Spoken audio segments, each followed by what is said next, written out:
Bonjour à tous, ici Lisa Dufaux sur les ondes françaises de Radio Taïwan International. C'est l'heure de la revue Asie-Pacifique, une sélection de sujets d'actualité alternée d'émissions thématiques sur l'Asie-Pacifique.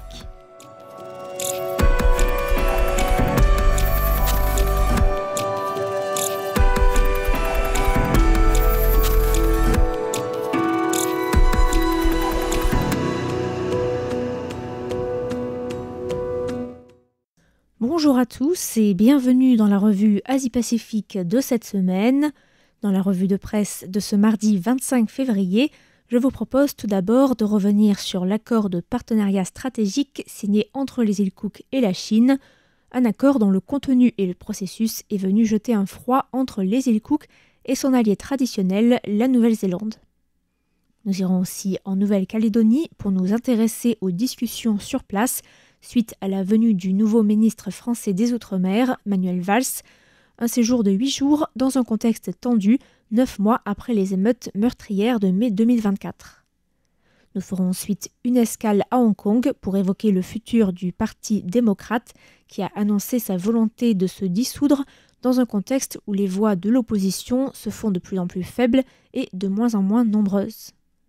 Et enfin, nous finirons ce petit tour de l'Asie-Pacifique en évoquant le sort des prisonniers de guerre nord-coréens venus sur le front pour combattre aux côtés de l'armée russe et capturés par l'armée ukrainienne, qui pourraient vraisemblablement être accueillis à terme par la Corée du Sud. Le gouvernement des îles Cook a publié la semaine dernière le plan d'action 2025-2030 pour le partenariat stratégique global entre les îles Cook et la Chine, un partenariat qui fixe le cadre des futures coopérations entre la Chine et l'archipel du Pacifique. Le Premier ministre des îles Cook, Mark Brown, s'est rendu à Pékin pour un séjour de 5 jours pour discuter de futurs projets de coopération avec la Chine. Mais ce partenariat stratégique global est un sujet qui divise, tant dans l'archipel qu'en Nouvelle-Zélande, avec laquelle les îles Cook ont une relation extrêmement étroite, puisque les deux pays sont liés par un accord de libre association signé il y a 60 ans de cela. Cet accord implique notamment une gestion entièrement autonome des affaires intérieures des îles Cook, mais aussi une certaine autonomie en matière d'affaires extérieures depuis 2001, tout en déléguant les affaires de sécurité et de défense à la Nouvelle-Zélande. Or, le média néo-zélandais Radio New Zealand avait fait état de désaccords sur la question, Wellington accusant le gouvernement des îles Cook de manquer de transparence au sujet de ses discussions avec la Chine pour un accord qui représenterait potentiellement, selon la Nouvelle-Zélande, des risques en matière de sécurité. Une manifestation a eu lieu à Avarua, devant le Parlement des îles Cook, en soutien au lien avec la Nouvelle-Zélande et pour dénoncer le manque de consultation avec le gouvernement de Nouvelle-Zélande et la population des îles Cook, une partie de l'opposition se méfiant du rapprochement avec la Chine. Le Premier ministre des îles Cook a affirmé que le partenariat avec la Chine ne remplacerait pas, je cite, la relation de longue durée entre les îles Cook et la Nouvelle-Zélande, mais aussi l'Australie et d'autres pays, insistant sur la complémentarité et l'intérêt pour l'archipel de diversifier ses partenariats. Mark Brown a assuré que les termes de l'accord étaient vagues, justement parce qu'aucun partenariat, engagement ou projet concret n'avait pour l'instant été signé. L'accord de partenariat stratégique global concerne divers domaines tels que l'éducation, l'extraction minière des fonds marins, l'hydrographie, la réponse aux catastrophes ou encore les liens culturels. Notons que 3 protocoles d'entente ont également été signés le 14 février lors de la rencontre entre Mark Brown et le Premier ministre chinois Li Qiang à Harbin, dans le nord-est de la Chine, dont un protocole d'entente d'une durée de 5 ans sur la recherche et l'exploration des minerais qui se trouvent dans les fonds marins, un sujet qui divise beaucoup en raison des problèmes environnementaux que cela pourrait éventuellement poser. Les petits États insulaires du Pacifique sont donc très divisés, mais les îles Cook tentent de promouvoir le sujet. Le Premier ministre a toutefois affirmé qu'aucune licence d'exploration ou d'extraction n'avait été accordée à travers le protocole d'entente, mais la Nouvelle-Zélande a tout de même demandé à consulter tous les accords signés entre Mark Brown et les autorités chinoises pendant son séjour en Chine. Le nouveau ministre des Outre-mer français Manuel Valls est actuellement en déplacement en Nouvelle-Calédonie pour une visite de 8 jours où il doit rencontrer les différents acteurs de la politique, de l'économie et de la société civile. Lors de son premier jour sur place, le samedi 22 février, Manuel Valls est resté à Nouméa et dans ses environs, se rendant au Mont d'Or pour participer à une cérémonie d'hommage à un gendarme tué lors des émeutes de mai 2024 qui ont fait 14 morts et occasionné d'importants dommages d'une valeur supérieure à 2 millions d'euros, laissant le territoire économiquement exsangue. Sur place, des discussions houleuses ont eu lieu entre le ministre et 2 députés loyalistes de son propre camp politique.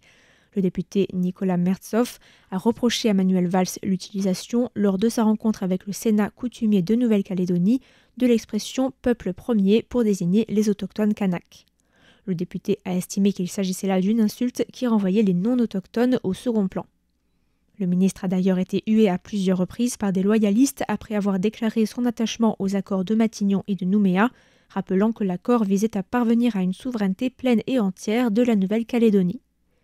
Mais le camp politique opposé à l'indépendance estime que le ministre ne respecte pas la victoire du non aux 3 référendums d'indépendance organisés en 2018, 2020 et 2021, même si la validité du 3e scrutin fait encore l'objet de vifs débats dans la société entre les pro-indépendance et les loyalistes, les pro-indépendance ayant boycotté le vote.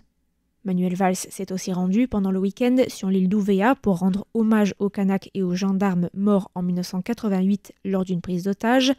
Et hier enfin s'est tenue la première réunion regroupant pour la première fois depuis plusieurs années des représentants des différents bords politiques, des discussions préliminaires qui se sont déroulées à huis clos pour préparer d'autres rencontres prévues mercredi, jeudi et vendredi. À Hong Kong, le principal et dernier parti d'opposition se prépare à sa dissolution. C'est un des membres fondateurs du Parti démocrate, Fred Lee, qui a déclaré la semaine dernière que le parti avait fait son devoir et éclairé Hong Kong, mais que cette lumière s'était depuis effacée et qu'il n'y avait rien à faire.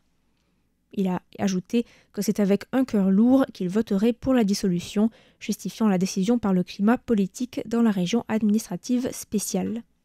Il faut savoir que les piliers du Parti démocrate, fondé en 1994 suite à la fusion de 2 partis, sont divisés sur la question. Mais le président du parti, Loh Kin-hei, a déclaré jeudi dernier que le comité central avait pris en compte l'environnement politique et décidé de former une équipe chargée de discuter des questions financières et juridiques liées au démantèlement du parti. Le quotidien local Hong Kong Free Press a précisé que des indications venant du Parti communiste chinois ainsi que des difficultés financières étaient aussi à l'origine de cette décision. Il faudra toutefois un vote des membres du parti pour adopter l'autodissolution et plus précisément plus de 75% des voix des membres du parti présents ce jour-là. Notons que depuis l'entrée en vigueur de la loi de sécurité nationale à l'été 2020, des dizaines de groupes de la société civile, de médias et de partis politiques se sont autodissous ou ont été dissous. On peut notamment rappeler la dissolution en mars 2024 du 2e parti d'opposition au sein du Parlement. Le Parti démocrate, créé il y a 30 ans de cela, était jadis le principal parti d'opposition à Hong Kong et exerçait une influence considérable au sein du Parlement en participant aux décisions du gouvernement qui le consultait régulièrement sur certaines politiques. Le quotidien sud-coréen Korea Herald a cité un haut responsable du ministère des Affaires étrangères de Corée du Sud qui a annoncé que le gouvernement de Séoul accepterait d'accueillir tout soldat nord-coréen capturé en Ukraine qui ferait une demande d'asile pour s'installer en Corée du Sud. Cette déclaration intervient après qu'un des prisonniers de guerre nord-coréens détenus en Ukraine a exprimé son souhait de vivre en Corée du Sud après sa libération. La Corée du Nord a envoyé 11 000 soldats en Russie pour participer à la campagne militaire russe en Ukraine et combattre sur le front. Le 9 janvier, 2 soldats nord-coréens déployés dans la région de Koursk en Russie en octobre et novembre 2024 ont été capturés par l'armée ukrainienne. Les 2 ont indiqué qu'ils ne savaient pas qu'ils seraient envoyés sur le front russo-ukrainien et qu'ils pensaient avoir été envoyés en Russie pour suivre une formation. L'un d'eux a affirmé que presque tous les camarades de son unité avaient été tués par des drones et des tirs d'artillerie ukrainiens. L'un d'eux, un certain Ri, âgé de 26 ans, a dit être presque sûr de vouloir faire une demande d'asile en Corée du Sud et avait émis la question de savoir si Séoul accepterait ou non une telle demande.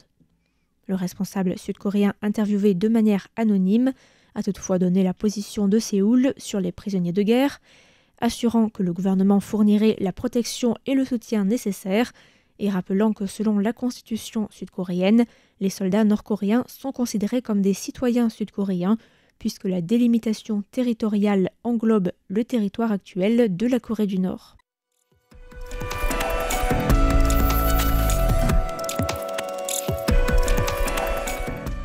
C'était la revue Asie-Pacifique de cette semaine, présentée par Lisa Dufaux pour Radio Taïwan International. Merci pour votre écoute et à la semaine prochaine.